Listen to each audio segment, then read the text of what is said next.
Blog Talk Radio. Hello, everyone. This is Lori Smith on Blog Talk Radio. It is February 24th, Wednesday, 9:30 p.m. Calgary, Alberta time, and I'm happy to be here. And I'm glad you can join me, and I'm thankful for all the support and just all the friendship. And I'm just thankful for everybody who's tuning in and passing the word on about the show. Yeah, it's great.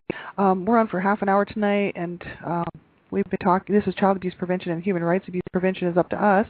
And this last week in the evenings, and this week, Monday, and now tonight, we're going to be continuing on with the Survivor to Thriver workbook, and just taking a look at it. And it's a great workbook. I found it on the ASCA Adult Survivors of Child Abuse website. That's www.ascasupport.org. And you can go there and to that website, pull up this Survivor to Thriver workbook. It's available for anyone. It's a free, copy for anybody who wants to look at it and go through it. The ASCA Adult Survivors of Child Abuse is an international self-help support group program. It's designed specifically for adult survivors of neglect, physical, sexual, and/or emotional abuse. And so they have groups in certain cities. They might have groups. Community-based self-help groups, provider-based, web-based support groups that people can get involved with. So, we can always check our local phone books or just get online and find out which cities are actually hosting the ASCA programs. And if you're interested in finding out more information about that, I haven't looked to see if this is in Canada or not. And just because I've been so busy, I haven't actually had time to look into it. But it is something. It's always an option, and that website's great. They have some links, lots of good resources and stuff. So I highly recommend it. And we were talking all week about safety first in this Survivor to Thriver workbook. There's 34 pages of safety first, and that's just how I guess that's just how important it is to adult survivors of child abuse. It's really all about being in a safe place, getting yourself safe, in a healing journey, knowing when you're ready to actually begin the healing journey. And, so it's a great workbook. And, this is not a professional show. I'm not a professional counselor or therapist. I don't have any professional certificates in those areas. And I just ask people to listen at their own discretion. And because, the topics of abuse I cover just about all topics of abuse that I can possibly think of, because I think it needs to be talked about. It can be scary for a lot of people. It can be upsetting, and if you're not in the right place in your healing journey and you're suffering from post-traumatic stress disorder or anything like that, it could trigger you. And so I ask that you just know where you're at in your healing journey, and if you feel that this can, the subject that I'm talking about here tonight can trigger you, then please turn the show off, because you can always come back another time, or listen in and just see if topics are something that you can actually feel comfortable with, because that's the whole issue, right? We want to get well, we want to get better, and I'm searching out my own healing, child abuse issues, and I've been walking this journey for a long, long time, and I can really honestly say that a lot of my healing has been done, and I'm still searching for information. So I'm glad that you can join me, and I just say keep that hope alive, and just keep walking forward and keep reaching out. It's so important. And if you're a young person under the age of 18, I just ask that you have someone listen to this show with you, because, especially if you're really young, because the topics of abuse can be really scary and really upsetting. And, there might be questions that you might have, and if you're not sure, where to find the answers, it could be frustrating and it could be upsetting. And so I hope you have a parent out there who cares what you're listening to. That's my biggest wish. And that maybe a counselor, a teacher, someone in your life who can tune in and listen with you is something that you should be listening to, because online safety is number one, and it's so important. You really have to be aware of the issues, that there's a lot of awful, horrible, crazy things going on with online issues and child abuse, child sexual abuse, and lots of things like that. So you want to make sure that if you're under the age of 18 that you have permission to listen to this, and I hope you have a parent that cares. I really do, and because I know not all of them do. And so I grew up in an abusive home, and my parents didn't care really what I was doing. So, I really hope and pray that you do have someone in your life who is watching out for you and really cares, and it's good to share this stuff with them. Then they know what you're listening to, and they can help you, find some answers and get some research material at the library or something if you're interested in, it's because the show is ultimately about children. It's about you, and it's all about awareness, education, prevention of child abuse, and really all human rights abuses, because child abuse is a human rights abuse. So I fight for child rights, and I'm an advocate for all human rights. So, I'm glad that you can be here tonight. So we'll get right on into the topic here. This is off of www.ascasupport.org, Survivor to Thriver Workbook, and we were covering safety first. We're almost finished. We got to the part where they were talking about soothing, and on Monday night they were saying, I'll just reread this section here. They said, soothing is what good parents do when their children are upset. It often involves soothing touch that is warm and comforting. It can involve words that are reassuring, empathetic, and hopeful. It may involve activities that are physically, intellectually, or sensorially nourishing, such as taking a walk, reading a favorite book, or sharing a special meal. It can also involve daily practices that are spiritually uplifting and inspiring, such as meditation. And when you can perform this type of caring for yourself, whatever your chosen activities may be, then you have learned to self-soothe. And so that's where we left off on Monday night. So I thought we'd continue on here because it's quite good. We all need to, as adult survivors of child abuse of any kind, right? It all hurts. We have to learn how to self-soothe. And if we weren't soothed as a child, and if we grew up neglected, maltreated, abused in any way, quite often children who grow up in abusive homes do not get that loving caress from the parents.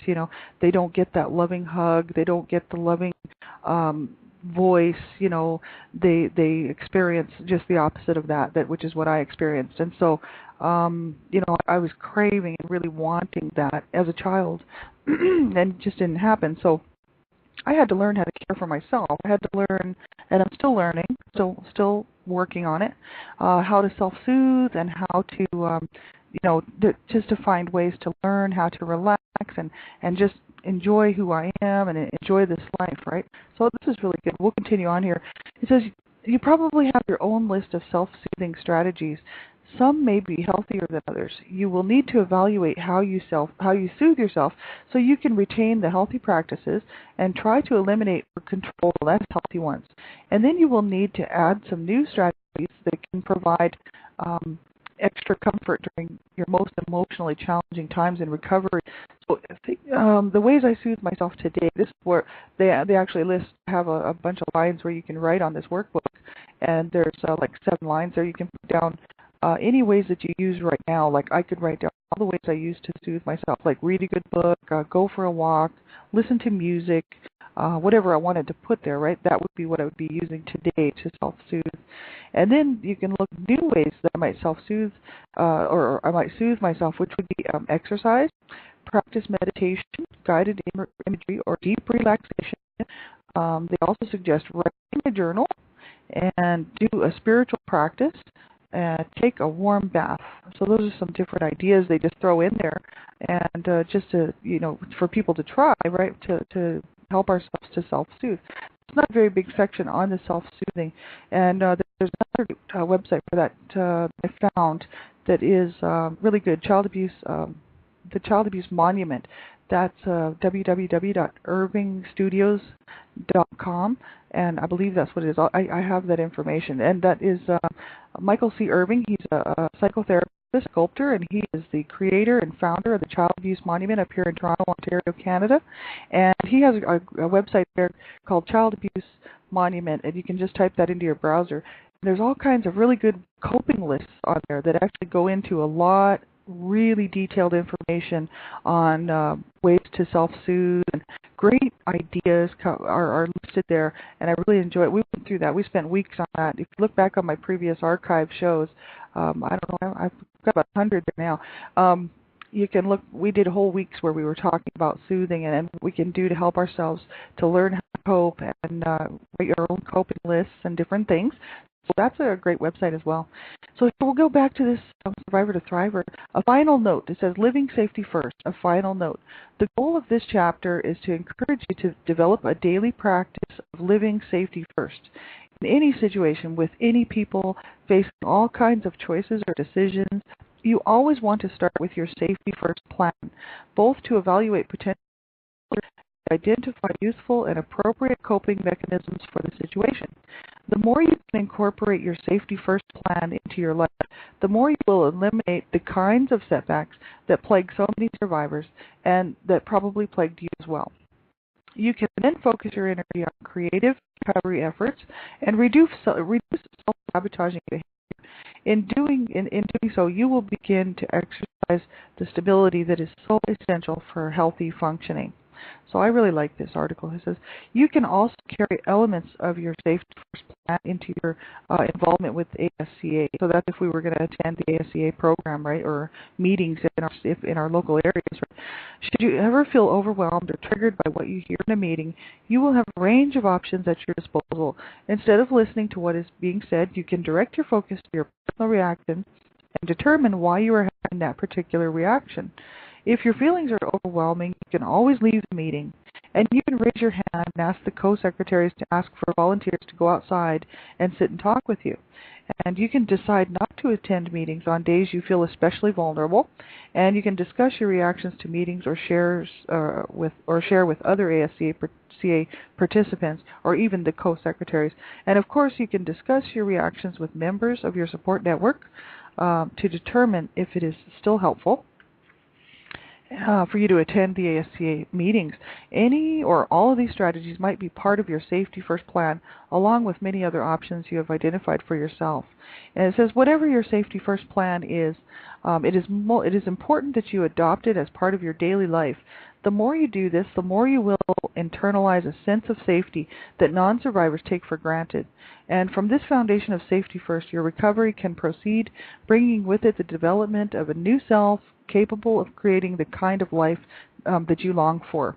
And so that's on the last page there on the Safety First, page 33. So that's great. You know, we really have to be to know where we're at in our healing journey, and you know, to make the right choices and decisions for ourselves.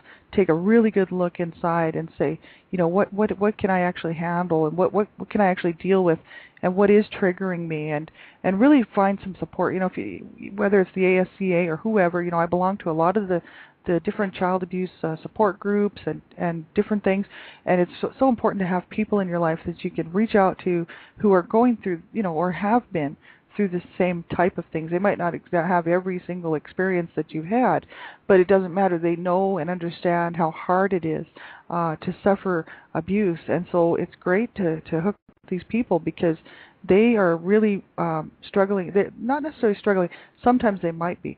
But what they're doing is pushing for healing for themselves, and so they're always really happy to help someone else in their healing journey, right? It's a real support network, and I know it's helped me a lot, so I highly recommend it. And then we're going to move on. After the Safety First chapter there, which is the very first chapter, there is the next one. I want to make sure I get the right one. Is child abuse, I believe. It just goes right into child abuse. So this Survivor to Thriver work, it's 115 pages long, and it covers everything from assessing child abuse all the way through all these different scenarios and different things, 115 pages.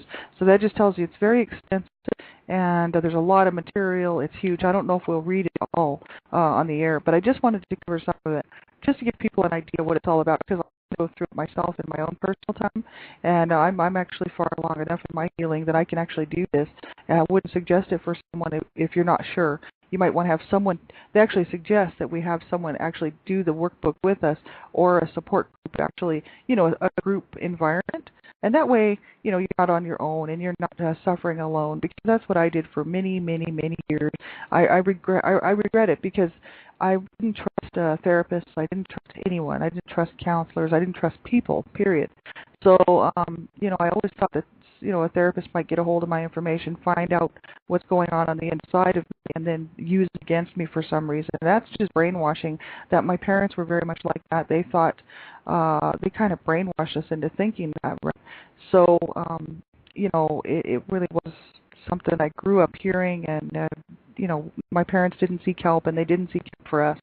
So I wish I would have reached out a lot sooner, because I'd be I would have been a lot further along in my healing process. It's only been a short while that I've actually really made some real progress, and so a few years. So, but this is a few years ago. I would not be on the air right now doing this. So, you have to just hold on and keep that hope alive. That's why I keep doing this show, because I hope that I can just reach one person who's listening, who's just thinking, that they just are so alone, and that they don't have, there's just no one who cares, because there are people that do care, and we just have to reach out. So many times people don't know we're suffering with adult survivor issues, because I was perfectly capable of going to work, keeping a job, and all that, and then I'd go home, and then the person that I really was is all of a sudden I have to deal with all of these emotions and all of these issues that would come up, and so at work I was fine. People didn't have probably any idea, except for the people that I actually mentioned a few things to. The rest of them really have no idea what kind of a background I came from, and that's because I cope quite well when I have to, but when I get on my own, it's a different story. And I just now I'm so much better than I used to be, and that's why I say just keep holding on, keep looking for that support. As long as you keep looking for that help, whether it's a therapist, for some professional help, which I highly suggest, and I'm not beyond doing that myself, going out and getting finding a therapist, and just keep reaching out, and you will see that there are people out there who really do care and who can offer a hand up and just be a support to you, right? Because a lot of times our families just aren't there, and or they're just not capable of doing it. And I know that's the case in so many people's lives. Their families are just not capable of being that support system, and that's unfortunate, because the family really is, it's supposed to be, the family unit should be the one who should support you, but in our case, our family was so dysfunctional that we're only good as long as we ignore what happened. So the minute we start talking about it, that's when it starts getting bad. So as long as we pretend none of that stuff happened, we're okay. So there's no support there. We can't ever talk about it or heal from it together as a family. So so many people out there are on their own, and I just say just keep reaching out, and you will find help. As soon as I started reaching out to people, that's when the hands started reaching out to me, and that feeling was so incredibly awesome. I'd never felt anything like that before in my lifetime, and this is just recently, since last fall. And so, I just highly suggest, a good support group or a good therapist or counselor, someone who can really just give you some good support and give you some, and listen to you and really be empathetic, right? So important. And so we're going to start Chapter 3. It's called Assessing Child Abuse. And there's an introduction to it. And we'll just go ahead and read right here. The next step in your recovery journey is learning some general definitions and statistics about the 3 types of child abuse. It is important to know this in order to compare your own experience with what is generally known about child abuse. A critical part of recovering from child abuse is learning to distinguish what really happened to you and whether it constituted child abuse. In this next section, we will be facing the reality of child abuse frankly. The purpose of this review is not to deny the past, but to illuminate it. Not to indict your parent or abusers, but to hold them responsible. And finally, not to blame yourself, but to develop a new understanding of your experience. So your ability to understand the complexity of factors involved in your abuse will serve you well in making the past less overwhelming and threatening. And then they go on to say, reading this may be painful for you, and you may not want to proceed until you feel prepared to experience whatever feelings may surface. You may want to read this chapter in sections, allowing yourself plenty of time to digest each one before moving on. It says then you can read it with a friend and discuss your reactions with members of your support network or the ASCA group or a therapist.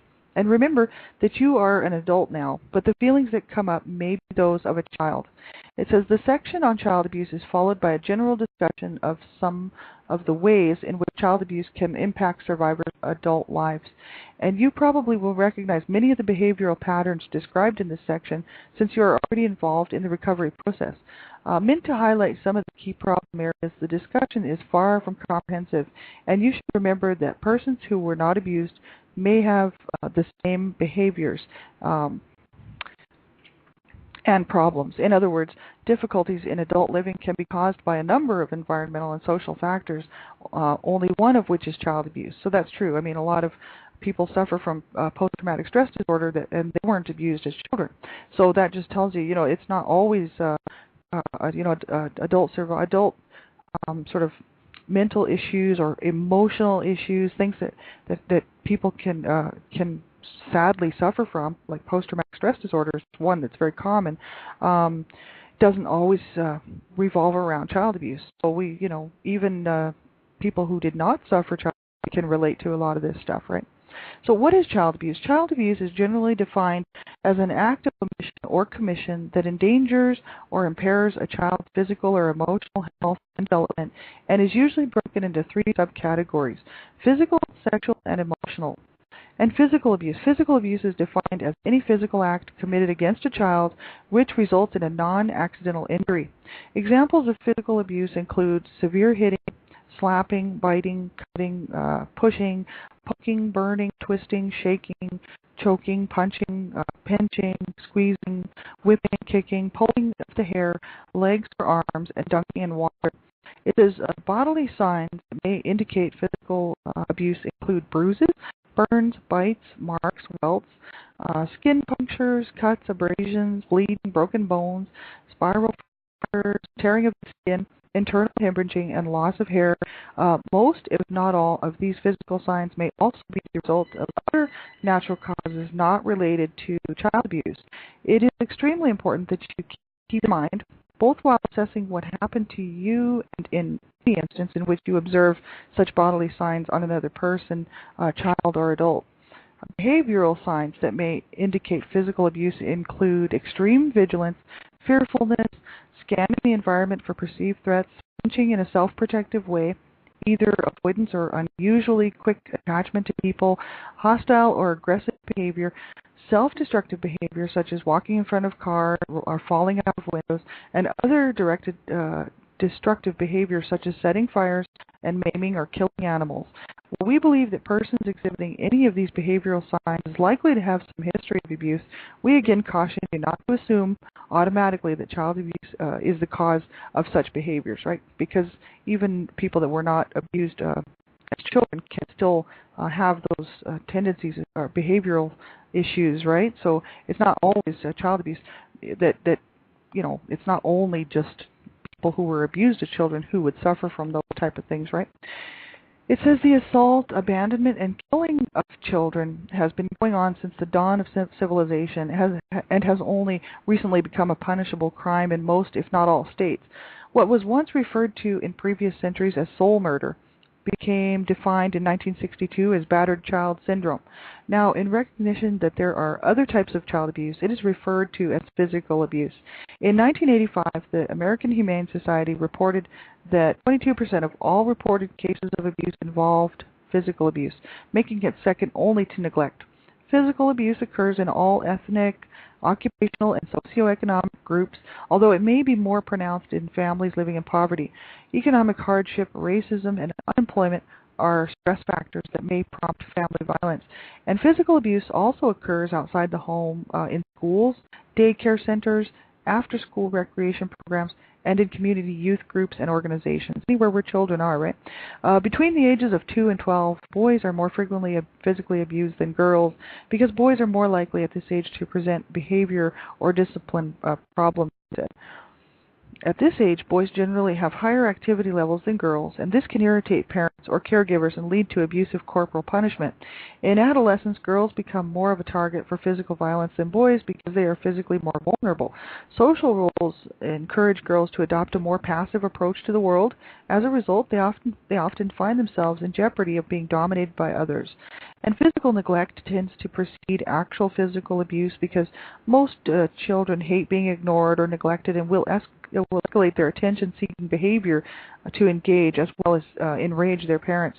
Parents or other adults who physically abuse were usually treated in a similar manner as children, and thus do abused children often become abusers themselves. Not always, but there is a possibility for the cycle to be passed on. Right, the chances of abuse increase if the children remind their parents or abusers of someone whom they do not like or about whom they have unresolved or ambivalent feelings. And it says children with special needs or disabilities are at a greater risk of being abused because they demand more from their parents. And that's so important to know that there's special needs children and children with disabilities are at a greater risk of being abused because they demand more from their parents, and also because they are really a lot of times helpless, and so and they're out of the public eye sometimes. And I just think it's so important that everybody keep an eye out for all children everywhere, every single child, because we all need to know the signs, we need to know the symptoms, and we need to know how to report it, and we need to know, if a child comes to you and it discloses that they're being abused, there's certain steps that need to be taken. It has to be handled properly or the case can be ruined. There's so much important information that everyone really should become educated and aware of just in case, because we see in the paper there's just tons. Those are just the ones that are reported. Now, you think about all the child abuse cases going on right now that would be cases if they were reported. But, most of them are unreported, so nobody even knows about it until the child's dead, right? So this is the sad, sad fact. And on my show this morning, I actually talked about that. We really have to take responsibility for this. We just can't keep passing it off to another generation and another generation and allow, millions of children to be abused. It really has to change, and it's going to have to be a societal thing. It can't just happen on one level. It's going to have to be everyone getting involved, right? Physical abuse often begins under the guise of punishment and ends as punishment gone awry. What starts out as corporal punishment intended to be purposeful and restrained can often become excessive. It is often an expression of the parent's abuser's own personal conflicts. In some cases, physical abuse takes the form of extreme punishing behavior that the parent imposes on the child for seemingly arbitrary reasons. Corporal punishment that is sudden, arbitrary, or not explained as a consequence of some particular behavior on the part of the child is generally considered abuse. Hitting a child in sensitive areas of the body, such as the face, stomach, or genitals, is severe punishment and is reportable as child abuse. And so, it is child abuse. And I just, I don't know. It's just horrible what people are doing to their children. Punishment that is meted out to prevent some future behavior before that behavior has actually been initiated by the child. For example, burning a child's hand as a way of teaching him or her not to touch the stove is generally considered abusive, absolutely. Physically disciplining young children, because you shouldn't be burning your children, physically disciplining young children before they are able to understand the connection between the behavior and the punishment is generally considered abusive.